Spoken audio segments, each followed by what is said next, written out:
Hi friends, welcome to my channel. ಇನ್ನು ಇದು ಬಂದು ಸೋಮವಾರದ ವ್ಲಾಗು. ನಾನು ಸೋಮವಾರದ ವ್ಲಾಗ್ ಇಷ್ಟೊತ್ತಿಗೆ ಶೇರ್ ಮಾಡ್ಕೋಬೇಕಾಗಿತ್ತು. ಅದು ಸ್ವಲ್ಪ ಎಡಿಟಿಂಗ್ ಲೇಟ್ ಆಯ್ತು ಅಂತ ಹೇಳ್ಬಿಟ್ಟು ಸ್ಟಾಪ್ ಮಾಡಿಬಿಟ್ಟು ಮತ್ತೆ ಮಂಗಳವಾರದ ವ್ಲಾಗ್ ನಿಮ್ಮ ಹತ್ರ ಶೇರ್ ಮಾಡ್ಕೊಂಡಿದ್ದೆ. ಅದಕ್ಕೆ ಇವತ್ತು ಬಂದುಬಿಟ್ಟು ಇದನ್ನು ಅಪ್ಲೋಡ್ ಮಾಡ್ತಾಯಿದ್ದೀನಿ. ಇನ್ನು ಮಧ್ಯಾಹ್ನದಿಂದ ಸ್ವಲ್ಪ ವ್ಲಾಗ್ ಸ್ಟಾರ್ಟ್ ಮಾಡ್ತಾಯಿದ್ದೀನಿ. ಇವಾಗ ಬಂದುಬಿಟ್ಟು ಸಾಂಬಾರು ಮಾಡ್ತಾಯಿದ್ದೀನಿ. ಜೋಳಕಾಯಿ ಮತ್ತು ಆಲೂಗೆಡ್ಡೆ ಹಾಕ್ಬಿಟ್ಟು ಗಟ್ಟಿಯಾಗಿ ಸಾಂಬಾರು ಮಾಡೋಣ, ಚೆನ್ನಾಗಿರುತ್ತೆ ಅಂತ ಹೇಳಿ ಮಧ್ಯಾಹ್ನಕ್ಕಾಗುತ್ತೆ ಅಂತ. ಇವತ್ತು ಬಂದುಬಿಟ್ಟು ಇನ್ನು ಕೆಲಸಕ್ಕೆ ಕೂಡ ಬಂದಿದ್ದರು ನಮ್ಮ ಮಂಜಾನ ಮತ್ತು ಇನ್ನೊಬ್ಬ ಅಣ್ಣವರೆಲ್ಲ ಕೂಡ. ಮಧ್ಯಾಹ್ನಕ್ಕೆ ಸಾಂಬಾರು ಆಗುತ್ತೆ, ಮತ್ತು ಏನಾದರೂ ಬಿಸಿ ಮುದ್ದೆ ಮಾಡೋಣ, ಇಲ್ಲ ಸ್ವಲ್ಪ ಅನ್ನ ಮಾಡೋಣ ಅಂತ ಅಂದ್ಕೊಂಡೆ. ಇನ್ನು ಬೆಳಗ್ಗೆ ಬಂದುಬಿಟ್ಟು ಟಿಫನ್ಗೆ ಪಲಾವ್ ಮಾಡಿದ್ದೆ. ಪಲಾವ್ ಕೂಡ ಹಂಗೆ ಇತ್ತು. ಅದಕ್ಕೆ ಪಲಾವ್ ಆದರೂ ತಿನ್ನಲಿ, ಇಲ್ಲ ಬಿಸಿ ಮುದ್ದೆನಾದರೂ ತಿನ್ನಲಿ, ಏನು ಇಷ್ಟ ಬರುತ್ತೋ ಅದು ತಿನ್ನಲಿ ಅಂತ ಹೇಳಿಬಿಟ್ಟು ಒಟ್ಟು ಸಾಂಬಾರೆಲ್ಲ ರೆಡಿ ಮಾಡೋದಕ್ಕೆ ಇಟ್ಕೊಂಡಿದ್ದೀನಿ. ಹಿಂಗೆ ಕೆಲ್ಸಕ್ಕೆ ಬರ್ತಾರಲ್ವ, ಇನ್ನು ಕೆಲ್ಸಕ್ಕೆ ಬಂದರೆ ಇನ್ನು ಊಟ ಅಡುಗೆ ನಾನೇ ಮಾಡ್ತೀನಿ ಮಧ್ಯಾಹ್ನಕ್ಕೆ. ಅವ್ರಿಗೆ ಒಬ್ಬ ಅಣ್ಣ ತರ್ತಿರ್ತಾರೆ, ತಂದರೂ ಕೂಡ ಅವರು ಊಟ ಮಾಡಿದ್ರೂ ಕೂಡ ನಾನು ಕೂಡ ಅಡುಗೆ ಮಾಡಿರ್ತೀನಲ್ವ ಅವ್ರಿಗೋಸ್ಕರ ಅಂತ ಹೇಳಿ. ಇನ್ನು ಮಧ್ಯಾಹ್ನಕ್ಕೆ ಮನೇಲಿ ಹೆಂಗಾದರೂ ಕೂಡ ಅಡುಗೆ ಮಾಡಬೇಕಲ್ಲ, ಅದಕ್ಕೆ ಇನ್ನು ಇದು ಕೂಡ ಬಿಸಿದು ಇಟ್ಕೊಡ್ತೀನಿ, ಊಟ ಮಾಡ್ತಾರೆ. ಗೊತ್ತಿಲ್ಲ ಯಾಕೋ ಸ್ವಲ್ಪ ಪಾಯಸ ತಿನ್ನಬೇಕು ಅಂತ ಅನ್ನಿಸ್ತು. ಇನ್ನು ಶಾವಿಗೆ ಇತ್ತು ಮತ್ತು ಹೆಸರುಬೇಳೆ ಎಲ್ಲ ಇದ್ದು, ದ್ರಾಕ್ಷಿ ಗೋಡಂಬಿ ಮೊನ್ನೆ ಇದಕ್ಕೆ ಹೋದಾಗ ತೊಗೊಂಬಂದಿದ್ದೆ. ಅದಕ್ಕೆ ಮಧ್ಯಾಹ್ನ ಟೈಮು ಸ್ವಲ್ಪ ತಂಪಿರುತ್ತೆ ದೇಹಕ್ಕೆ ಅಂತ ಹೇಳಿಬಿಟ್ಟು ಹೆಸರುಬೇಳೆ ಎಲ್ಲ ಮತ್ತು ಶಾವಿಗೆ ಎಲ್ಲ ಕೂಡ ಸ್ವಲ್ಪ ತುಪ್ಪ ಹಾಕ್ಬಿಟ್ಟು ಚೆನ್ನಾಗಿ ಫ್ರೈ ಮಾಡಿ, ಆಮೇಲೆ ಇನ್ನು ಬೆಲ್ಲ ಎಲ್ಲ ಹಾಕ್ಬಿಟ್ಟು ಇನ್ನು ಪಾಯಸ ಮಾಡಿದೆ. ಹೆಸರುಬೇಳೆ ಒಂದೆರಡು ವಿಸಲ್ ಕೂಗಿಸ್ಕೊಂಡಿದ್ದೆ ಮುಂಚೆ ಕುಕ್ಕರ್ಗೆ ಹಾಕ್ಬಿಟ್ಟು, ಆಮೇಲೆ ಬೆಲ್ಲ ಸಪ್ರೇಟಾಗಿ ಸ್ವಲ್ಪ ಕಾಯಿಸ್ಕೊಂಡ್ಬಿಟ್ಟು ಸೋಸಿ ಆಮೇಲೆ ಇದ್ರೊಳಗೆ ಮಿಕ್ಸ್ ಮಾಡಿದೆ. ಹಾಲಿದ್ದರೆ ಚೆನ್ನಾಗಿರೋದು, ಹಾಲಿರಲಿಲ್ಲ. ಸದ್ಯ ಸಾಕು ಚೆನ್ನಾಗಿರುತ್ತೆ ಅಂತ ಹೇಳ್ಬಿಟ್ಟು ಇನ್ನು ಮಾಡ್ಕೊಂಡಿದ್ದೆ. ಅಂದರೆ ಬೇಸಿಗೆಯಲ್ಲಿ ಏನು ತಿಂದರೂ ಕೂಡ ಸಮಾಧಾನವೇ ಅನಿಸೋದಿಲ್ಲ, ಆ ಥರ ಇರುತ್ತೆ ನಮ್ಮ ಹೊಟ್ಟೆ ಪಾಡಂತೂ ಹೇಳೋದಕ್ಕಾಗೋದಿಲ್ಲ. ಏನಾದರೂ ಸ್ವಲ್ಪ ಹೊಟ್ಟೆ ತುಂಬ ಊಟ ಮಾಡೋಣ ಅಂದರೂ ಕೂಡ ಮಾಡೋದಕ್ಕೆ ಆಗೋದಿಲ್ಲ. ಹೊಟ್ಟೆ ತುಂಬ ಊಟ ಮಾಡಿ 1 ಅವರ್ 2 ಅವರ್ ಕೂಡ ನಮಗೆ ಜೀರ್ಣಿಸ್ಕೊಳೋಷ್ಟು ನಮಗೆ ಇದಿರಲ್ಲ. ಅಷ್ಟು ಒಂಥರ ಸುಸ್ತು ಅನ್ನಿಸ್ತಾ ಇರುತ್ತೆ, ಒಂಥರ ಹೆವಿ ಆಗಿಬಿಡುತ್ತೆ. ಹಂಗಾಗಿ ಎಷ್ಟು ಲೈಟಾಗಿ ಊಟ ಮಾಡ್ತೀವಿ ಅಂದ್ರೂ ಒಂಥರ ಆ ಥರ ಹೊಟ್ಟೆ ಎಲ್ಲ ಭಾರ ಅನ್ನಿಸ್ತಾ ಇರುತ್ತೆ. ಮತ್ತು ಎಷ್ಟು ಕೆಲಸ ಮಾಡಿದ್ರೂ ಕೂಡ ಬೇಗ ಜೀರ್ಣನೇ ಆಗೋದಿಲ್ಲ. ಆ ಥರ ಇರುತ್ತೆ ಕಂಡೀಷನ್ ಇವಾಗಂತೂ ಬೇಸಿಗೆಯಲ್ಲಿ. ಇನ್ನು ಬರೀ ನೀರು ಕುಡಿ ಇನ್ನು ಹೇಳ್ಬೇಕಂದ್ರೆ ಬೇಸಿಗೆರೆ ಚೆನ್ನಾಗಿ ನೀರು ಕುಡಿದ್ಬಿಡ್ತೀವಿ. ಇನ್ನು ಮಳೆಗಾಲ ಸ್ಟಾರ್ಟ್ ಆದ್ರಂತೂ ಇನ್ನು ಬಿಟ್ಟೇ ಬಿಡ್ತೀವಿ. ಈ ಮಳೆಗಾಲ ಚಳಿಗಾಲಕ್ಕೂ ಅಷ್ಟಕ್ಕಷ್ಟೇ ನೀರು ಜಾಸ್ತಿ ಕುಡಿಯೋದಕ್ಕಾಗೋದಿಲ್ಲ. ಬೇಸಿಗೆ ಬಂದ್ರಂತೂ ಒಂದು 3 ತಿಂಗಳಂತೂ ಸಖತ್ತು ನೀರು ಕುಡಿತಾ ಇರ್ತೀವಿ. ಇನ್ನು ಇಲ್ಲಿ ಬಂದುಬಿಟ್ಟು ಇವತ್ತು ಲಾಸ್ಟು ಎಲೆ ಎಲ್ಲ ಸ್ವಲ್ಪ ಹಂಗೆ ಬಿಸಿಲಿಗೆ ಹಾಕ್ಬಿಟ್ಟು ಎತ್ತಿಟ್ಬಿಡೋಣ ಚೀಲಕ್ಕೆ ಹಾಕಿ ಅಂತ ಹೇಳಿ. ಮತ್ತು ನೆಕ್ಸ್ಟ್ ಏನು ಅವನ್ನ ಒಣಗಿಸೋದೇನಿಲ್ಲ. ಒಂದು 4 ದಿನ 5 ದಿನ ಚೆನ್ನಾಗಿ ಒಣಗಿದ್ರೆ ಸಾಕು. ಈ ಬಿಸಿಲಿಗಂತೂ ಒಂದು 4 ದಿನಕ್ಕೆ ಚೆನ್ನಾಗಿ ಒಣಗೋಗ್ತವೆ. ಆಗಲೇ ಹಿಂಗೆ ಕಟ್ಟಿಟ್ಕೊಂಡ್ರೆ ಆಗಲೇ ಎಲೆ ಎಲ್ಲ ಪಾಪ ಅರ್ಧ ಹೋಗ್ತಾಯಿದ್ದಾವೆ, ಅಷ್ಟು ಚೆನ್ನಾಗಿ ಒಣಗ್ತಾ ಇರ್ತವೆ. ಇನ್ನು ಇಲ್ಲಿ ಬಂದುಬಿಟ್ಟು ಅದೆಲ್ಲ ಕೂಡ ಹೊರಗಡೆ ಹಾಕ್ಬಿಟ್ಟು ಸ್ವಲ್ಪ ಪಾತ್ರೆ ಬಟ್ಟೆ ಎಲ್ಲ ಇದ್ವು, ಇವನ್ನೆಲ್ಲ ತೊಳೆಯೋಣಂತ ಹೇಳಿ ಇನ್ನು ತೊಳೆದ್ಬಿಟ್ಟೆ. ಇನ್ನು ಇವು ತರಕಾರಿ ಹಾಕೋ ಬಾಕ್ಸ್ ಇದ್ವಲ್ಲ ಅವೆಲ್ಲ ಕೂಡ ತೊಗೊಂಡ್ಬಿಟ್ಟು ನೀಟಾಗಿ ತೊಳೆದಿಟ್ಟಿದ್ದೀನಿ. ತೊಳೆದ್ಬಿಟ್ಟು ಇನ್ನು ಪಾತ್ರೆ ಎಲ್ಲ ಇದ್ವು, ಅವೆಲ್ಲ ತೊಳೆದು ಸ್ವಲ್ಪ ಬಟ್ಟೆ ಇತ್ತು, ಬಟ್ಟೆ ಕೂಡ ನೆನೆಸಿದ್ದೆ ಒಗ್ದುಬಿಡೋಣ ಅಂತ ಹೇಳಿ. ಇನ್ನು ಆವಾಗಿನ ಕೆಲಸ ಅವಾಗ ಸ್ವಲ್ಪ ಬೇಗ ಮಾಡ್ಕೊಂಡು ಮುಗಿಸ್ಕೊಂಡ್ರೆ ನಮಗೆ ಈಸಿ ಅಲ್ವಾ ಅಂತ. ಇನ್ನು ಅಡುಗೆ ಬಂದುಬಿಟ್ಟು ಎಲ್ಲ ಕೂಡ ಹೊರಗಡೆ ಇಟ್ಬಿಟ್ಟಿದ್ದೀನಿ. ಏನೇ ಅಡುಗೆ ಮಾಡಲಿ ನಾನು ಹೊರಗಡೆನೇ ಇಟ್ಬಿಡ್ತೀನಿ. ಯಾಕೆಂದರೆ ಶೀಟ್ ಒಳಗೆ ಈಟು ಹೋದ್ರೆ ಸಿಕ್ಕಾಪಟ್ಟೆ ಈಟೆಲ್ಲ ಬೇಗನೆ ಅಳಿಸೋಗ್ಬಿಡುತ್ತೆ. ಸುಮ್ಮನೆ ಬೆಳಗ್ಗೆ ಮಾಡಿದ್ದು ಸಂಜೆ ಅಷ್ಟೊತ್ತಿಗೆ ಮೆತ್ತಗಾಗಿರುತ್ತೆ, ಸುಮ್ಮನೆ ವೇಸ್ಟ್ ಆಗುತ್ತೆ ಅಂತ ಹೇಳ್ಬಿಟ್ಟು ಸ್ವಲ್ಪ ಹೊರಗಡೆನೇ ಗಾಳಿಗೆ ಇಟ್ಬಿಡ್ತೀನಿ. ಅಲ್ಲಿ ಏನು ಕೂಡ ಬರೋದಿಲ್ಲಲ್ಲ, ಆರಾಮಾಗಿ ಗಾಳಿಗಿರುತ್ತೆ ಅಂತ ಹೇಳಿ. ಇನ್ನು ಕೋಳಿ ಕೂಡ ಹಾರಿ ಕೂತ್ಕೊಂಡಿದೆ, ಅದು 20 ದಿನ ಆಗಬೇಕಂತೆ ಮರಿ ಮಾಡೋದಕ್ಕೆ. ನಾನೇನೋ ಬೇಗನೆ ಮಾಡುತ್ತೆ ಅಂತ ಅಂದ್ಕೊಂಡೆ. ನಮ್ಮ ಮನೆಯವ್ರನ್ನ ಕೇಳಿದ್ರೆ ಇಲ್ಲ ಒಂದು 20 ದಿನ ಆಗುತ್ತೆ ಅಂತಂದರು. ಇನ್ನು ಎಷ್ಟು ದಿನ ಟೈಮ್ ತೊಗೊಳೋದೋ ಗೊತ್ತಿಲ್ಲ. ಇವಾಗ ಬಟ್ಟೆ ಎಲ್ಲ ಒಗೆದ್ಬಿಟ್ಟು ಇನ್ನು ಜಾಲಿಸಿ ಸುಮ್ಮನೆ ಚೇರ್ ಮೇಲೆ ಹಾಕ್ತಾಯಿದ್ದೀನಿ, ನೀರೆಲ್ಲ ಸ್ವಲ್ಪ ನೀಟಾಗಿ ಬಸ್ಕೊಳ್ಳಿ ಅಂತ ಹೇಳಿ. ಇದು ದಾರ ಬಂದುಬಿಟ್ಟು ಹಂಗೆ ಜಗ್ಗುತ್ತೆ, ಎಷ್ಟು ಬಟ್ಟೆ ಹಾಕಿದ್ರು ಕೂಡ ಕೆಳಗಡೆ ಜಗ್ಗುತ್ತೆ. ಅದಕ್ಕೊಂದು ಗೂಟ ಸಪೋರ್ಟ್ ಕೊಡೋಣ ಅಂದರೂ ಕೂಡ ಗಾಳಿ ಬಂದಾಗ ಹಂಗೆ ಬಿದ್ದು ಹೋಗ್ತಾ ಇರುತ್ತೆ, ಹಂಗಿರುತ್ತೆ ಒಂದೊಂದ್ಸತಿ. ಇನ್ನು ಬಟ್ಟೆ ಕೆಲಸ ಕೂಡ ಮುಗೀತು. ಇವತ್ತು ಲಾಸ್ಟ್ ಬಟ್ಟೆ. ನೆಕ್ಸ್ಟು ಸ್ನಾನಗಿನೆಲ್ಲ ಮಾಡ್ಕೊಂಡಿರೋ ಬಟ್ಟೆ ಕೂಡ ನೆಕ್ಸ್ಟ್ ಅವಾಗ ಒಗ್ದಾಕ್ಬಿಡೋಣ ಅಂತೇಳಿ. ನಮ್ಮಿಬ್ಬರು ಬಟ್ಟೆ ಹೆಂಗೋ ಆಗುತ್ತೆ ಬಿಡಿ, ನಮ್ಮ ಮನೆಯವ್ರದ್ದು ಸ್ವಲ್ಪ ಒಗೆಯೋದಕ್ಕೆ ಆಗೋದಿಲ್ಲ, ಅಷ್ಟು ಗಲೀಜು ಮಾಡ್ಕೊತಾ ಇರ್ತಾರೆ ನಮ್ಮ ಮನೆಯವರು. ಹಂಗಾಗಿ ಅವ್ರದ್ದು ಸ್ವಲ್ಪ ಜಾಸ್ತಿ ಶಕ್ತಿ ಹಾಕಿ ಬಟ್ಟೆ ಉಜ್ಜಬೇಕಾಗುತ್ತೆ. ಇನ್ನು ನಮ್ಮ ಬಟ್ಟೆ ಅಂತೂ ನಾವು ಅಟ್ಲೀಸ್ಟ್ 2 ದಿನಕ್ಕಾದರೂ ಚೇಂಜ್ ಮಾಡ್ತೀವಲ್ಲ, ಅಷ್ಟೊಂದೇನು ಇದಿರಲ್ಲ. ಇನ್ನು ನಮ್ಮ ಗುಂಡಂತೂ 1 ದಿನಕ್ಕೆ 2 ಜೊತೆ ಚೇಂಜ್ ಮಾಡ್ತಾ ಇರ್ತಾನೆ. ಇನ್ನು ನೀರಂತೂ ಬರ್ತಾ ಇರ್ತೇವೆ, ನೀರಲ್ಲಿ ಆಡೋದು ಮಣ್ಣಲ್ಲಿ ಆಡೋದು ಆ ಥರ ಎಲ್ಲ ಮಾಡ್ತಾನೆ ಇರ್ತಾನೆ. ಇನ್ನು ಫೈನಲಿ ಬಟ್ಟೆ ಕೆಲಸ ಅಂತೂ ಮುಗೀತು. ಇನ್ನು ನನಗೂ ನಮ್ಗೆ ಅಂದರೆ ನನ್ನ ಮಗನಿಗೂ ನಮ್ಮ ಮನೆಯವರು ಒಂದು ಕೆಲಸ ಇಟ್ಬಿಟ್ರು ಮಧ್ಯಾಹ್ನ ಬಿಸಿಲು ಅಂದರೆ ಬಿಸಿಲು ಅಂಥದ್ರಲ್ಲಿ ಗಿಡಕ್ಕೆ ನೀರು ಬಿಟ್ರಿ ಅಂತ ಹೇಳ್ಬಿಟ್ಟು ಇನ್ನು ಪೈಪ್ ಹಾಕಿ ಕೊಟ್ಟು ಅವರು ಹೊಸ ಮನೆ ಹತ್ರ ಹೋದರು. ಅಂದರೆ ಮಂಗಳವಾರ ಪೂಜೆ ಇತ್ತಲ್ವ, ಹಾಗಾಗಿ ಅಲ್ಲಿ ಮನೆ ಹತ್ರ ಎಲ್ಲ ಸ್ವಲ್ಪ ಕ್ಲೀನ್ ಮಾಡೋದು ಅದೆಲ್ಲ ಕೆಲಸ ಇತ್ತು. ಅವ್ರು ಅಲ್ಲಿ ನೋಡ್ಕೊತಾ ಇದ್ರು. ಇನ್ನು ಈ ಕಡೆ ಬಂದುಬಿಟ್ಟು ಗಿಡಕ್ಕೆಲ್ಲ ನೀರು ಬಿಟ್ಕೊ ಬರ್ತಾ ಇದ್ದೀನಿ. ಈ ಕಡೆ ಡ್ರಿಪ್ ಏನಿಲ್ಲಲ್ವ, ವಾರಕ್ಕೊಂದು ಸತಿ ಆದರೂ ಈ ಥರ ಫುಲ್ಲು ಗಿಡಕ್ಕೆ ನೀರು ಬಿಟ್ಬಿಡ್ತೀವಿ, ಚೆನ್ನಾಗಿ ಇದಾಗಲಿ ಅಂತೇಳಿ ಫುಲ್ಲು ಬಿಡ್ತೀವಿ. ಎಲ್ಲ ಸ್ವಲ್ಪ ಕಡೆಗೆ ಹೋಗೋಷ್ಟು ಬಿಡ್ತೀವಿ. ಯಾಕೆಂದರೆ ತೆಂಗಿನ ಮರ ಅದಕ್ಕೆ ಅಷ್ಟಿಷ್ಟು ನೀರಾಗಲ್ಲಲ್ವ, ಅದಕ್ಕೆ ತುಂಬಿದ ಮೇಲೆ ಫುಲ್ಲು ಆಮೇಲೆ ನೆಕ್ಸ್ಟ್ ಇನ್ನೊಂದು ಗಿಡಕ್ಕೆ ಬಿಡ್ತೀವಿ. ಈ ಥರ ನನ್ನ ಗುಂಡೊಂದು ಇದೇ ಕೆಲಸ ಆಯಿತು. ಇಲ್ಲಿ ನೋಡ್ಬೋದು ಬಟ್ಟೆ ಎಲ್ಲ ಒಣಗಾಕ್ಸಿದ್ದೆ ಆಗ್ಲೇನು. ಇನ್ನು ಸಂಜೆ ಕೂಡ ಆಗ್ತಾಯಿತ್ತು ಟೈಮು. ಏನೇ ಸಂಜೆ ಆಗುತ್ತಂದ್ರೂ ಕೂಡ ಬಿಸಿಲಂತೂ ಸಿಕ್ಕಾಪಟ್ಟೆ ಬಿಸಿಲಿರುತ್ತೆ ಬಿಡಿ. ಇನ್ನು ಎಲೆ ಎಲ್ಲ ಕೂಡ ಎತ್ತಿಕ್ಕೋದಿತ್ತು. ನಂದು ಇವತ್ತು ತುಂಬ ಕೆಲಸ ಇತ್ತು ಇವತ್ತಂತೂ.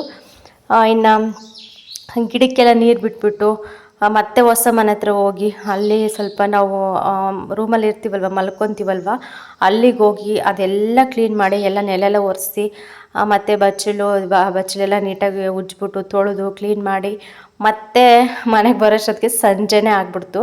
ಇನ್ನು ಸಂಜೆ ಗಡಿಬಿಡಿ ಕೆಲಸ. ಇನ್ನು ಅಡುಗೆ ಬೇರೆ ಮಾಡಬೇಕಿತ್ತು. ಸಾಂಬಾರು ಇತ್ತಲ್ವ, ಬಿಡು ಬೇಕಾದ್ರೆ ಸ್ವಲ್ಪ ಮುದ್ದೆ ಮಾಡ್ಕೊಳ್ಳೋಣ ಬಿಸಿದೆ ಅಂತ ಹೇಳಿಬಿಟ್ಟು ಸ್ವಲ್ಪ ಟೆನ್ಷನ್ ಇರಲಿಲ್ಲ. ಸಾಂಬಾರಿದ್ರೆ ಏನೂ ಅನಿಸಲ್ಲ ಬಿಡಿ. ಸಾಂಬಾರಿಲ್ಲ ಇವಾಗಲೇ ಮಾಡಬೇಕು ಅಂತಂದರೆ ಸ್ವಲ್ಪ ಇದಾಗುತ್ತೆ. ಇನ್ನು ಬಂದ ತಕ್ಷಣವೇ ಜಲ್ದಿ ಆ ಎಲೆ ಎಲ್ಲ ಎತ್ತಿಕ್ಬಿಟ್ಟು ಇನ್ನು ನೀಟಾಗೆಲ್ಲ ಕಸ ಗುಡಿಸಿ ಮತ್ತು ಒಳಗಿಂದೆಲ್ಲ ಕಸ ಗುಡಿಸಿ ಮತ್ತು ನೀರು ಹಾಕಿ ಸಂಜೆ ಟೈಮ್ ಮತ್ತು ಬೆಳಗ್ಗೆ ಟೈಮ್ 2 ಸತಿ ನಾನು ಅಂಗಳಕ್ಕೆ ನೀರು ಹಾಕ್ತಿರ್ತೀನಿ. ಮತ್ತು ಸಾಯಂಕಾಲ ದೀಪ ಹಚ್ತೀವಲ್ಲ, ದೀಪ ಹಚ್ಚಲಿಲ್ಲ ಅಂದರೂ ಕೂಡ ಊದಿನ ಕಡ್ಡಿ ಆದರೆ ಹಚ್ತೀವಲ್ವ, ಹಂಗಾಗಿ ನೀರು ಹಾಕಲೇಬೇಕಾಗುತ್ತೆ. ಅದಕ್ಕೆ ಇನ್ನು ಬೇಗ ಬಂದುಬಿಟ್ಟು ಇವಾಗ ಇದೆಲ್ಲ ಇದು ಮಾಡ್ತಾಯಿದ್ದೀನಿ. ನಮ್ಮ ಮನೆಯವರು ಗುಂಡ ಅಲ್ಲೇ ಇದ್ದರು, ಹೊಸ ಮನೆ ಹತ್ರನೇ. ಅದೆಲ್ಲ ಇನ್ನೂ ಸ್ವಲ್ಪ ಕ್ಲೀನ್ ಮಾಡೋದು ತುಂಬ ಇತ್ತು. ಹಂಗಾಗಿ ಅದೆಲ್ಲ ಕೂಡ ಕ್ಲೀನ್ ಮಾಡ್ತಾಯಿದ್ರು. ಇನ್ನೊಂದು ಅವ್ರಿಗೆ ಪೂಜೆಗೆ ಏನೇನು ಐಟಮ್ ಬೇಕೋ ಸ್ವಲ್ಪ ಮರಳು ಮತ್ತು ಇಟ್ಟಿಗೆ ಅವೆಲ್ಲ ಕೂಡ ಬೇಕು ಅಂತ ಅಣ್ಣ ಫೋನ್ ಮಾಡಿ ಹೇಳಿದರು. ಅದೆಲ್ಲ ಕೂಡ ಅವರು ಆ ಕಡೆ ರೆಡಿ ಮಾಡ್ಕೊತಾ ಇದ್ದರು. ಇನ್ನು ಮನೇಲಿ ಬಂದುಬಿಟ್ಟು ನಾನು ಕೆಲಸ ಮಾಡ್ತಾಯಿದ್ದೆ. ಇಲ್ಲಿ ನೋಡ್ಬೋದು ಇನ್ನು ಒಂದು ಕಡೆ ಅನ್ನಕ್ಕೆ ಇಟ್ಟಿದ್ದೀನಿ ಕುಕ್ಕರಿಗೆ, ಇನ್ನೊಂದು ಕಡೆ ಬಂದುಬಿಟ್ಟು ಮುದ್ದೆಗೆ ಇಟ್ಟಿದ್ದೀನಿ. ಬೇಗ ಬಿಸಿ ಮುದ್ದೆ ಮಾಡೋಣ ಅಂತ ಹೇಳಿ. ಇನ್ನು ಕಂಪಲ್ಸರಿ ಮುದ್ದೆ ಬೇಕೇ ಬೇಕು ಫ್ರೆಂಡ್ಸ್. ನಿಜವಾಗ್ಲೂ ಮುದ್ದೆ ತಿನ್ನಲಿಲ್ಲ ಅಂದರೆ ಸಮಾಧಾನನೇ ಅನಿಸೋಲ್ಲ. ಬೆಳಗ್ಗೆ ಟೈಮು ಸ್ವಲ್ಪ 1-2 ಮುದ್ದೆ ಎಕ್ಸ್ಟ್ರಾ ಮಾಡ್ತೀನಿ, ಯಾಕೆಂದರೆ ಸಾಯಂಕಾಲಕ್ಕೆ ಕೂಡ ಇದ್ದರೆ ಇರುತ್ತೆ. ಇಲ್ಲ ಸಾಯಂಕಾಲಕ್ಕೆ ಉಳಿಲಿಲ್ಲ ಅಂತಂದರೆ ಬೆಳಗ್ಗೆ ಟೈಮ್ ಏನೇನು ತಿಂಡಿ ಮಾಡಿದರೆ ಸಾಯಂಕಾಲ ಅಂತೂ ಪಕ್ಕ ಬಿಸಿ ಮುದ್ದೆ ಮಾಡ್ಕೊತೀವಿ. ಸಂಜೆ ಟೈಮ್ ಒಂದು ಸ್ವಲ್ಪ ಮುದ್ದೆ ಊಟ ಮಾಡಿ ಮಲ್ಕೊಂಡ್ರೆ ಚೆನ್ನಾಗಿ ನಿದ್ದೆ ಬರುತ್ತೆ. ಈ ಅನ್ನ ಊಟ ಮಾಡಿ ಮಲ್ಕೊಂಬಿಟ್ರಂತೂ ಹೊಟ್ಟೆಲೆಲ್ಲ ಸಂಕಟ, ಮತ್ತು ಬೆಳಗ್ಗೆ ಎದ್ದು ಕೆಲಸ ಮಾಡೋದಕ್ಕೆ ಆಗೋದಿಲ್ಲ. ಫಸ್ಟ್ ಏನಾದರೂ ತಿನ್ನಬೇಕು ಅಂತ ಅನ್ನಿಸ್ತಾ ಇರುತ್ತೆ. ನನಗಂತೂ ಒಂದು ವಾರದ ಹಿಂದೆ ಹೆಂಗಾಗಿತ್ತು ಅಂದರೆ ಆ ಫೀಲಿಂಗ್ ಹೇಳೋದಕ್ಕೆ ಬರೋಲ್ಲ. ನನಗೇನಾಗಿದೆಯಪ್ಪ ಅನ್ನೋದೇ ನನಗೆ ಗೊತ್ತಾಗ್ತಾ ಇರಲಿಲ್ಲ. ಅಷ್ಟು ಈ ಥರ ಅನ್ನಿಸ್ತಾ ಇತ್ತು. ಏನು ಕೆಲಸ ಮಾಡೋಕ್ಕೆ ಆಗ್ತಾ ಇರಲಿಲ್ಲ. ಕಣ್ಮುಂದೆ ಅಷ್ಟು ಕೆಲಸ ಇದ್ದರೂ ಕೂಡ ಎಲ್ಲಾದರೂ ಇರಲಿ ಬಿಡತ್ತಾ ಅನ್ನೋ ಥರ ನನಗೆ ಆಗ್ತಾಯಿತ್ತು. ಆ ಥರ ಅನಿಸ್ಬಿಟ್ಟಿತ್ತು ನನಗಂತೂ ಒಂದು ವಾರ. ಆಮೇಲೆ ಬರ್ತಾ ಫುಲ್ಲು ಪರವಾಗಿಲ್ಲ. ಮುಂಚೆ ಯಾವ ಥರ ಆ್ಯಕ್ಟಿವ್ ಆಗಿದ್ದೀನಿ ಅದೇ ಥರನೇ ಇದ್ದೀನಿ. ಇನ್ನು ಬೆಳಗ್ಗೆ ಬೇಗ ಎದ್ಬಿಟ್ಟು ಇನ್ನು ಇವಾಗೆಲ್ಲ ಕೆಲಸಗಳೆಲ್ಲ ಪಟ ಮಾಡ್ಕೊತೀನಿ. ಬಟ್ ವೀಡಿಯೋ ಮಾಡ್ಕೊಳ್ಳೋದಕ್ಕೆ ಆಗೋದಿಲ್ಲ. ಅದೇ ಸ್ವಲ್ಪ ಬೇಜಾರು ನನಗೆ. ಮಾಡಬೇಕು. ಇವತ್ತು ಇನ್ನು ಶುಕ್ರವಾರ ಬಂದುಬಿಟ್ಟು ಊರಿಗೆ ಹೋಗ್ತಾಯಿದ್ದೀನಿ. ಇನ್ನು ಶನಿವಾರ ಭಾನುವಾರ ಮದುವೆ. ಇನ್ನು ಸೋಮವಾರ ಕೂಡ ಅಲ್ಲೇ ಇರಬೇಕಾಗುತ್ತೆ ಊರಲ್ಲಿ. ಸೋಮವಾರ ಎಷ್ಟೊತ್ತಿದ್ರೂ ಕೂಡ ಇನ್ನು ಗಂಗಮ್ಮನ ಶಾಸ್ತ್ರ ಎಲ್ಲ ಮುಗಿಸ್ಕೊಂಡು ಇನ್ನು ಬರಬೇಕು ಅಂತ ಇದ್ದೀನಿ. ಇನ್ನು ನಮ್ಮ ಮನೆಯವ್ರಿಗೆ ಯಾಕೋ ಸ್ವಲ್ಪ ಹುಷಾರಿಲ್ಲ, ಆರೋಗ್ಯ ಕೂಡ ಸರಿ ಇಲ್ಲ. ಅವ್ರನ್ನ ಬಿಟ್ಟು ಹೋಗೋದಕ್ಕೂ ಮನಸ್ಸು ಬರ್ತಾಯಿಲ್ಲ. ಹೋಗಲಿಲ್ಲ ಅಂದರೂ ನಡೆಯೋದಿಲ್ಲ, ಹೋಗಲೇಬೇಕು ಅನಿವಾರ್ಯ. ಸ್ವಲ್ಪ ದೂರದ ರಿಲೇಷನ್ನು ಹಂಗೆ ಹಿಂಗೆ ಅಂದಿದ್ರೆ ಸ್ವಲ್ಪ ಏನಾದರೂ ಹೇಳ್ಬಿಟ್ಟು ಹೆಂಗೋ ತಪ್ಪಿಸ್ಕೋಬೋದಾಗಿತ್ತು. ಬಟ್ ನನ್ನ ಸೊಸೆದು ಮದುವೆ, ಹೋಗಲೇಬೇಕು ನಾನಂತೂ. ಹಂಗಾಗಿ ಶುಕ್ರವಾರ ಹೋಗ್ತಾಯಿದ್ದೀವಿ. ಅದಕ್ಕೆ ಆದಷ್ಟು ಕೆಲಸಗಳೆಲ್ಲ ಸ್ವಲ್ಪ ಪೆಂಡಿಂಗ್ ಇಲ್ದಿರೋ ಥರ ಎಲ್ಲ ನೀಟಾಗಿ ಮಾಡ್ಕೊತಿರ್ತೀವಿ. ಇನ್ನು ಮೇ 1ನೇ ತಾರೀಕು 2ನೇ ತಾರೀಕೆಲ್ಲ ಕೂಡ ಇಲ್ಲಿ ಕೂಡ ಹಬ್ಬ ಇದೆ ನಮ್ಮೂರಲ್ಲಿ. ಇನ್ನು ನಾಟಕ ಇದೆ. ನಾಟಕ ಪ್ರಾಕ್ಟೀಸ್ ಎಲ್ಲ ನಡೀತಾ ಇದೆ ಊರಲ್ಲಿ. ಅದೆಲ್ಲ ವಿಡಿಯೋ ಮಾಡಬೇಕಂತ ಆಸೆ ಇದೆ. ಬಟ್ ಹೋಗೋದಕ್ಕೂ ಆಗೋದಿಲ್ಲ, ಮಾಡೋದಕ್ಕೂ ಆಗೋದಿಲ್ಲ. ನಾಟಕದ ದಿನ ಅಂತೂ ಕಂಪಲ್ಸರಿ ಎಲ್ಲ ತೋರಿಸ್ತೀನಿ ನಿಮಗೆ ಸೀನ್ಗಳು. ಇನ್ನು ನಮ್ಮ ಸಂಬಂಧಿಕರಲ್ಲೇ ಇನ್ನು 2 ಕಟ್ಟಿದ್ದಾರೆ, ನನ್ನ ತಮ್ಮಂದರು ನವೀನ ಮತ್ತು ಮಂಜ ಅಂತ ಹೇಳಿಬಿಟ್ಟು. ಅವ್ರ ಪಾತ್ರ ಕೂಡ ತೋರಿಸ್ತೀನಿ. ಅವ್ರು ಯಾವ ಪಾತ್ರ ಅಂತಲೇ ನನಗೆ ಸರಿಯಾಗಿ ಗೊತ್ತಿಲ್ಲ. ಅದೆಲ್ಲ ಸ್ವಲ್ಪ ಇನ್ಫಾರ್ಮೇಷನ್ ಕಲೆಕ್ಟ್ ಮಾಡ್ಕೊಬಿಟ್ಟು ಎಲ್ಲ ಅಂದರೆ ಶೇರ್ ಮಾಡ್ಕೊಳ್ತೀನಿ. ಪ್ರತಿಯೊಬ್ಬರು ಇದು ಈ ನಾಟಕ 2ನೇ ಸರಿನೋ 3ನೇ ಸರಿನೋ ಆಡ್ತಾ ಇದ್ದಾರಂತೆ. ನಾನಂತೂ ಒಂದು ಸತಿ ಕೂಡ ನೋಡಿಲ್ಲ. ಅದಕ್ಕೆ ಈ ಸತಿ ತುಂಬ ಇಂಟ್ರೆಸ್ಟ್ ಇದೆ ನೋಡ್ಬೇಕಂತ ಹೇಳ್ಬಿಟ್ಟು ಆದಷ್ಟು ನಮ್ಮ ಚಿಕ್ಕಮ್ಮರಿಗೆ ಎಲ್ಲರಿಗೂ ಫೋನ್ ಇವಾಗ ಮದುವೆಗೆ ಹೋಗ್ತೀನಲ್ಲ, ಹಂಗೆ ಕರೆದು ಬರ್ತೀನಿ ಬನ್ನಿ 1ನೇ ತಾರೀಕು ಅಂತ ಹೇಳಿ. ಯಾರ್ಯಾರು ಬರ್ತಾರೆ ಯಾರ್ಯಾರು ಬರಲ್ಲ ಗೊತ್ತಿಲ್ಲ, ಒಟ್ಟು ಕರೆಯೋ ಕರ್ತವ್ಯ ಇದೆ, ಕರಿತೀನಿ. 1ನೇ ತಾರೀಕು ನಾಟಕ ಮತ್ತು 2ನೇ ತಾರೀಕಿಗೆ ಭೂತಪ್ಪನ ಹಬ್ಬ ಇದೆ. ಅದು ಹಬ್ಬ ಮತ್ತು ನಾಟಕ 2 ಮುಗಿಸ್ಕೊಂಡು ಹೋಗ್ತಾರೆ ಅಂತ ಹೇಳಿಬಿಟ್ಟು ಇನ್ನು ಫಸ್ಟ್ ಟೈಮ್ ಕರೆಯೋಣ ಅಂತ ಅಂದ್ಕೊಂಡಿದ್ದೀನಿ. ಹೆಂಗಾಗುತ್ತೆ ಗೊತ್ತಿಲ್ಲ. ಇನ್ನು ಇದು ಬಂದುಬಿಟ್ಟು ಮತ್ತೆ ಬುಧವಾರದ ವೀಡಿಯೋ, ಇದು ಸ್ವಲ್ಪ ತಗೊಂಡು ಇಟ್ಕೊಂಡಿದ್ದೀನಿ. ಇನ್ನು ಇವತ್ತು ಬಂದುಬಿಟ್ಟು ಸಿಂಪಲ್ಲಾಗಿ ಮೊನ್ನೆ ಮೊಳಕೆ ಕಾಳು ಕಟ್ಟಿದ್ನಲ್ವ, ಮೊಳಕೆ ಎಲ್ಲ ಚೆನ್ನಾಗಿ ಬಂದಿತ್ತು. ಅದಕ್ಕೆ ಕ್ಯೂಸ್ಬಿಟ್ಟು ಅಂದರೆ ಮೊಳಕೆ ಕಾಳು ಬೇಯಿಸ್ಬಿಟ್ಟು ಸ್ವಲ್ಪ ಇದು ಬಸ್ಸಾರು ಮಾಡೋಣ ಅಂತ ಹೇಳ್ಬಿಟ್ಟು ಎಲ್ಲ ಹುರ್ಕೊಂಡ್ಬಿಟ್ಟು ರೆಡಿ ಮಾಡ್ಕೊಂಡಿದ್ದೀನಿ. ಇನ್ನು ಟೊಮೊಟೊ ಹಂಗೆ ಬೇಯಿಸೋಕೆ ಹಾಕಿದ್ದೆ. ಅದಕ್ಕೆ ಒಂದು ಸ್ವಲ್ಪ ಮೇಲ್ಗಡೆ ಇರೋದು ಸಿಪ್ಪೆಲ್ಲ ತೆಗೆದ್ಬಿಟ್ಟು ಅದಕ್ಕೆಲ್ಲ ಸ್ವಲ್ಪ ಮಿಕ್ಸಿಗೆ ಹಾಕ್ಕೊಂಡು ಒಗ್ಗರಣೆ ಕೊಟ್ಟರೆ ತುಂಬ ಚೆನ್ನಾಗಿರುತ್ತೆ ಬಸ್ಸಾಂಬಾರು ಮಾತ್ರ. ಇನ್ನು ಒಂದು ಕಡೆ ಮುದ್ದೆ ಕೂಡ ಇಟ್ಟಿದ್ದೆ. ನೈಟು ಮುದ್ದೆ ಮಾಡಿದ್ದೆ ಮತ್ತು ಬೆಳಗ್ಗೆ ಕೂಡ ಮುದ್ದೆ ಮಾಡೋದಕ್ಕೆ ಇಟ್ಟಿದ್ದೀನಿ. ಇನ್ನು ಬೆಳಗ್ಗೆಯಿಂದ ಸಂಜೆವರೆಗೂ ಸ್ವಲ್ಪ ಏನಾದರೂ ಕೆಲಸ ಅದು ಇದ್ರಂತೂ ಇನ್ನು ಮುದ್ದೆ ಬೇಕೇ ಬೇಕಲ್ಲ, ಇನ್ನು ಮುದ್ದೆ ಮಾಡ್ತಾಯಿರ್ತೀವಿ. ನುಚ್ಚಕ್ಕಿನ ಜಾಸ್ತಿನೇ ಇದ್ದಾವೆ, ಇನ್ನು ಖಾಲಿ ಆಗ್ತಾಯಿಲ್ಲ. ಮೊನ್ನೆ ಹಸಿರಾಗಿಟ್ಟು ಖಾಲಿ ಆಗಿತ್ತು, ಇನ್ನು ನಮ್ಮ ಮನೆಯವ್ರು ಹಾಕ್ಸ್ಕೊಬಂದಿದ್ರು. ಇವಾಗ ಡೈಲಿ ಬೆಳಗ್ಗೆ ಇಲ್ಲ ಸಾಯಂಕಾಲ ಯಾವಾಗ ಮುದ್ದೆ ಮಾಡಿದ್ರೆ ಸ್ವಲ್ಪ ಬೇಗ ಖಾಲಿ ಆಗುತ್ತೆ. ಇಲ್ಲಿ ನೋಡ್ಬೋದು ಅದು ಹೆಸರೆಲ್ಲ ಬಸ್ತಿರುತ್ತೀವಲ್ವ, ಅದು ಸೈಡಲ್ಲಿ ಇಟ್ಟಿದ್ದೀನಿ. ಈ ಕಡೆ ಬಂದುಬಿಟ್ಟು ಕಾಳು ಒಗ್ಗರಣೆ ಹಾಕಿ ಇಟ್ಟಿದ್ದೀನಿ. ಅದೆಲ್ಲ ಕೂಡ ಮಿಕ್ಸಿಗೆ ಹಾಕ್ಬಿಟ್ಟು ಇನ್ನು ಕಲಸಿದ್ರೆ ಸಾಂಬಾರು ಮುಗೀತು. ಇನ್ನು ಈ ಕಡೆ ಬಂದುಬಿಟ್ಟು ಗುಂಡ ಕಳ್ಳಾಟ ಆಡ್ತಾ ಇದ್ದಾನೆ. ಪಾಪ ಒಬ್ಬನು ಬೇಜಾರು ಅಂತ ಇರ್ತಾನೆ. ಇನ್ನು ಅವನ ಬೇಜಾರಿಗೆ ಅವನ ಹತ್ರ ಸ್ವಲ್ಪ ಹಂಗೆ ಆಟಾಡಿಕೊಂಡು ಅವನಿಗೆ ಸ್ವಲ್ಪ ಸಮಾಧಾನ ಹೇಳ್ಕೊಂಡು ಹೆಂಗೋ ಟೈಮ್ ಇದಾಗ್ತಾ ಇರುತ್ತೆ. ಸ್ವಲ್ಪ ಅಂಗನವಾಡಿ ಸ್ಟಾರ್ಟ್ ಆಗೋವರೆಗೂ, ಆಮೇಲೆ ಅಷ್ಟೊಂದೇನು ಬೇಜಾರು ಅನಿಸಲ್ಲ ಅವನಿಗೆ. ಮತ್ತು ಬೆಳಗ್ಗೆ ಒಂದು 9:30 10 ಗಂಟೆಗೆ ಹೋದರೆ ಮತ್ತು ಸಾಯಂಕಾಲನೇ ಒಂದು 5 ಗಂಟೆಗೆ ಬರ್ತಿರ್ತಾನೆ ಮನೆಗೆ. ಇನ್ನು ಅಷ್ಟರಿಂದ ಊರಲ್ಲೇ ಇರ್ತಾನಲ್ಲ ಹುಡುಗರ ಜೊತೆ ಮತ್ತು ಮನೆ ಹತ್ರ, ಅವ್ನಿಗೆ ಅಷ್ಟೊಂದು ಬೇಜಾರು ಅನಿಸೋದಿಲ್ಲ. ಇಲ್ಲಂತೂ ಇವಾಗ ಸದ್ಯ ಒಬ್ಬನೇ ಇರ್ತಾನಲ್ಲ ಬೇಜಾರು. ಅವಾಗವಾಗ ದನು ಬರ್ತಾ ಇರ್ತಾನೆ, ಇವನು ಹೋಗ್ತಾ ಇರ್ತಾನೆ. ಸ್ವಲ್ಪ 1-2 ದಿನ ಹಂಗೆ ಗ್ಯಾಪ್ ಆಗಿಬಿಟ್ರಂತೂ ಸ್ವಲ್ಪ ಬೇಜಾರು ಅವನಿಗೆ. ಇನ್ನು ಅಷ್ಟರಲ್ಲಿ ಊಟ ಎಲ್ಲ ಆಯಿತು. ಊಟ ಮುಗಿಸೋಷ್ಟೊತ್ತಿಗೆ ಇನ್ನು ಧನು ಬಂದ ಫಸ್ಟ್ ಟೈಮ್ ಯೋಷಿತ ಬಂದಿಲ್ಲ ತೋಟಕ್ಕೆ. ಇನ್ನು ಇವತ್ತು ಇದು ಬುಧವಾರದ ವ್ಲಾಗ್ ಆಗಿರುತ್ತಲ್ವ, ಇನ್ನು ಬುಧವಾರ ಅವ್ರಿಗೆ ಏನೋ ಕೆಲಸ ಇದೆ ಸಾಂಗುದ್ದು ಅಂತ ಹೇಳಿಬಿಟ್ಟು ಇನ್ನು ನಮ್ಮ ಮಂಜಣ್ಣ ಮತ್ತು ನಮ್ಮ ಮನೆಯವರು ಪವಿತ್ರ 3 ಜನನೂ ಹಿರಿಯರಿಗೆ ಹೋಗ್ಬೇಕಿತ್ತು. ಅದಕ್ಕೆ ಇನ್ನು ಮಕ್ಕಳು ಕೂಡ ಇಲ್ಲೇ ಬಿಟ್ಟೋದ್ರು. ಇನ್ನು ಯೋಷಿತನ ಕೂಡ ಇಲ್ಲೇ ಬಿಟ್ಟೋದ್ರು, ಬೇಗ ಬರ್ತೀವಿ ಅಂತ ಹೇಳಿ. ಈ ಬಿಸಿಲಲ್ಲಿ ಮಕ್ಕಳಂತೂ ಕರ್ಕೊಂಡು ಹೋಗೋದಕ್ಕೆ ಆಗೋದಿಲ್ಲ, ಅಷ್ಟು ಬಿಸಿಲು. ಪಾಪ ಮಲ್ಕೊಂಡಿದ್ಲಂತೆ. ಇನ್ನು ಹಂಗೆ ಜೋಲಿಯಿಂದ ಎತ್ಕೊಂಡ್ಬಂದು ಹಿಂಗೆ ಬಿಟ್ಟೋದ್ರು. ಇನ್ನು ಅವಳು ಬಂದ ತಕ್ಷಣವೇ ಸುಮ್ಮನೆ ನಗ್ತಾಳೆ. ಪಾಪ ತುಂಬ ದಿನ ಆಯಿತು ನಾನು ನೋಡ್ಬಿಟ್ಟು ಇವಳ. ಇನ್ನು ಬಂದ ತಕ್ಷಣ ನಕ್ಕೊಂಡು ಬಂದುಬಿಟ್ಲು ಹಂಗೇನು. ಸ್ವಲ್ಪ ಇಲ್ಲೆಲ್ಲ ಫ್ರೀಯಾಗಿರುತ್ತಲ್ಲ ಜಾಗ, ಚೆನ್ನಾಗಿ ಆಟ ಆಡ್ಕೊತಾರೆ. ಅವಳು ಅಷ್ಟು ಸಿದ್ಗ ಮಾಡಲ್ಲ. ಇವರಿದ್ದಾರಲ್ಲ ಇವರಿಬ್ಬರನ್ನಂತೂ ಇನ್ನು ಹಿಡಿಯೋದಕ್ಕೆ ಆಗೋದಿಲ್ಲ ನನಗಂತೂ. ಅಷ್ಟು ತರಲೆ ಮಾಡ್ತಾನೇ ಇರ್ತಾರೆ. ಇನ್ನು ಬಂದ ತಕ್ಷಣ ಎತ್ಕೊಂಡು ಸ್ವಲ್ಪ ಹೊತ್ತು ಮುದ್ದು ಮಾಡಿ ಆಮೇಲೆ ಅವ್ರ ಜೊತೆನೇ ಜಾಸ್ತಿ ಹೊತ್ತಿದ್ದೆ. ಕೆಲಸ ಇದ್ದರೆ ಇರಲಿ, ಅವ್ರು ಬಂದಮೇಲೆ ಕೆಲಸ ಮಾಡ್ಕೊಳೋಣ. ಇನ್ನು ಅವ್ರು ಹೋಗಿ ಬರೋವರೆಗೂ ನನ್ನದೇ ಜವಾಬ್ದಾರಿ ಅಲ್ವಾ, ಮಕ್ಕಳ ಜವಾಬ್ದಾರಿ. ಹಾಗಾಗಿ ಸ್ವಲ್ಪ ಹುಷಾರಾಗಿ ನೋಡ್ಕೋಬೇಕು. ನೋಡ್ಬೋದು ಬಿಸಿಲಂತೂ ಹೆಂಗಿದೆ ಸುಮ್ಮನೆ.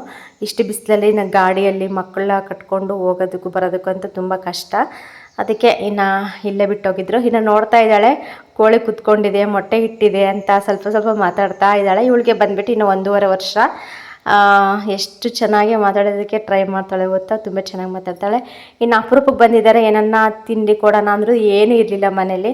ಅದಕ್ಕೆ ಸ್ವಲ್ಪ ಬೇಗ ಬಿಸಿಯನ್ನು ಮಾಡಿಬಿಟ್ಟು ಇನ್ನು ಸ್ವಲ್ಪ ಚಿತ್ರಾನ್ನ ಗೊಜ್ಜು ಮಾಡಿಬಿಟ್ಟು ಚಿತ್ರಾನ್ನ ಕಲಸಿ ಮಧ್ಯಾಹ್ನಕ್ಕೆ ಊಟಕ್ಕೆ ತಿನ್ಸೋಣ ಅಂತ ಹೇಳಿ ಇನ್ನು ಚಿತ್ರಾನ್ನ ಎಲ್ಲ ಮಾಡ್ತಾಯಿದ್ದೀನಿ. ಅಪರೂಪ ಬಂದಿರೋದು. ಧನು ಅಂತೂ ಅವಾಗವಾಗ ಬರ್ತಾ ಇರ್ತಾನೆ. ನಮ್ಮ ಯೋಷಿತ ಅಪರೂಪ ಅಲ್ವಾ. ತಿನ್ನೋದು ಕೂಡ ಬಿಸ್ಕೆಟು ಚಾಕ್ಲೇಟ್ ಏನು ಕೂಡ ಇರಲಿಲ್ಲ ಮನೆಯಲ್ಲಿ. ಅದೇ ಸ್ವಲ್ಪ ಬೇಜಾರಲ್ಲೇ ಇದ್ದೆ, ಮಕ್ಕಳು ಬಂದರೆ ಏನಿಲ್ಲ ಅಂತ ಹೇಳಿ. ಏನು ಮಾಡೋಕ್ಕಾಗುತ್ತೆ, ಹಿಂಗೆ ಥರ ತೋಟದಲ್ಲಿ ಸ್ವಲ್ಪ ದೂರ ಇದ್ದೀವಿ ಅಂತಂದರೆ ಎಲ್ಲ ಕೂಡ ಅಡ್ಜಸ್ಟ್ ಮಾಡ್ಕೋಬೇಕು. ಇನ್ನು ಟೈಮ್ ಟು ಟೈಮ್ ಏನೂ ಸಿಗೋಲ್ಲ. ತೀರ ಸ್ವಲ್ಪ ಹತ್ರ ಇದೆ ಅಂದರೆ ಹೋಗ್ಬಿಟ್ಟು ತೊಗೊಂಬರ್ಬೋದು. ಇನ್ನು ಕಿಲೋಮೀಟ್ರ್ ಗಟ್ಟಲೆ ದೂರ ಇದೆ, ಹೋಗೋದಕ್ಕಾಗೋದಿಲ್ಲ ಈ ಕಾಡಲ್ಲಿ ಅಂತ ಹೇಳಿ ನಾನು ನಡ್ಕೊಂಡು ಇನ್ನು ಸ್ವಲ್ಪ ಚಿತ್ರಾನ್ನ ಎಲ್ಲ ಮಾಡಿ ಕೊಡ್ತಾಯಿದ್ದೀನಿ. ಇನ್ನು ಇವರಂತೂ ಸುಮ್ಮನೆ ಆಟಾಡು ಆಟ ಆಡ್ತಾ ಇರ್ತಾರೆ. ಇನ್ನು ಬಿಸಿಲಿಗೆ ಕುಣಿತಾ ಇರ್ತಾರೆ, ನೀರು ಕುಡಿತಾ ಇರ್ತಾರೆ. ಇಷ್ಟೇ ಇವ್ರದ್ದು. ಅಷ್ಟೇ ಎಲ್ಲ ಮಕ್ಕಳು ಅಂದ್ರೂ ಅಷ್ಟೇ. ನಮ್ಮ ಯೋಷಿತ ಅಂತೂ ಎಲ್ಲೋ ಕೂತ್ಕೊಂಡ್ರೂ ಅಲ್ಲೇ ಆಟ ಆಡ್ತಾ ಇರ್ತಾಳೆ. ಅವಳು ಸ್ವಲ್ಪ ತರಲೆ ಜಾಸ್ತಿ ಇದ್ದಾಳೆ, ಆದರೆ ಬಿಸಿಲು ಕಾಲ್ಸ್ಬಿಡ್ತವೆ ಅಂತ ಹೇಳ್ಬಿಟ್ಟು ಎಲ್ಲಿಗೂ ಕೂಡ ಹೋಗ್ತಾ ಇರಲಿಲ್ಲ. ಇನ್ನು ಮನೆ ಒಳಗಡೆನೇ ಇನ್ನು ಆಟ ಆಡ್ಕೊಂಡು ಚೆನ್ನಾಗಿದ್ಲು. ಇನ್ನು ಫೈನಲಿ ಚಿತ್ರಾನ್ನ ಕೂಡ ಆಯಿತು. ಇನ್ನು ಹುಡುಗರಿಗೆಲ್ಲ ಹಾಕ್ಕೊಟ್ಟೆ ತಿಂತಾರೆ ಅಂತ ಹೇಳ್ಬಿಟ್ಟು. ಯೋಷಿತೆಗೆ ತಿನ್ನಿಸ್ತೀನಿ ಬಾ ಅಂತಂದರೆ ಸ್ಪೂನ್ ಕೇಳಿದ್ಲು ಅವಳು, ನಂಗೆ ಸ್ಪೂನ್ ಕೊಡು, ಸ್ಪೂನಲ್ಲಿ ತಿಂತೀನಿ ಅಂತ ಹೇಳಿ.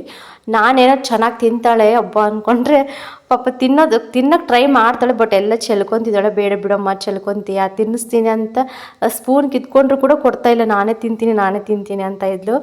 ಹಂಗೇ ಮಕ್ಕಳು ಕೈಯಲ್ಲಾದರೆ ಚೆನ್ನಾಗಿ ತಿಂತಾಳೆ, ಸ್ಪೂನ್ ಟ್ರೈ ಮಾಡಬೇಕು ಅಂತ ಹೇಳ್ಬಿಟ್ಟು ಸ್ಪೂನ್ ಕೇಳಿದ್ದು.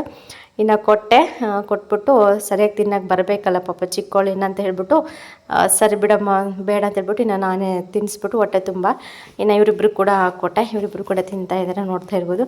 ಓಕೆ ಫ್ರೆಂಡ್ಸ್, ಚಿಕ್ಕ ವ್ಲಾಗ್ ಸ್ವಲ್ಪನಾದರೂ ಇಷ್ಟ ಆದರೆ ಲೈಕ್ ಮಾಡಿ, ಕಮೆಂಟ್ ಮಾಡಿ, ಶೇರ್ ಮಾಡಿ, ಹಾಗೆ ಸಬ್ಸ್ಕ್ರೈಬ್ ಮಾಡ್ಕೊಳ್ಳಿ.